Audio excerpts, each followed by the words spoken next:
Beberapa orang anak terdampak kebakaran di Pasar Ngirmase, Samlaki, Kabupaten Kepulauan Tanimbar pada 23 Agustus lalu masih berada di lokasi pengungsian.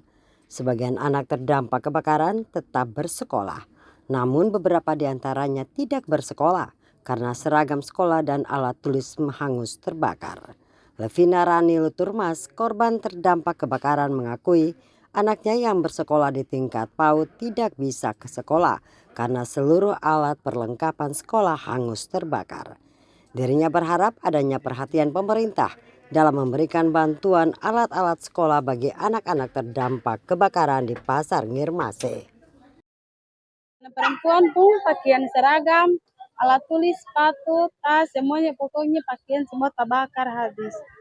Jadi yang minta dari pemerintah sumbangkan saja kecil pun pakaian seragam supaya dia bisa masuk sekolah, soalnya dia sering masuk sekolah tadi sempat pergi di sekolah lintas karena dia sering ada pakaian seragam makanya dia bisa masuk sekolah. Kebakaran Pasar Ngirmase Samlaki terjadi pada Sabtu 23 Agustus sekitar pukul 2:30 dini hari.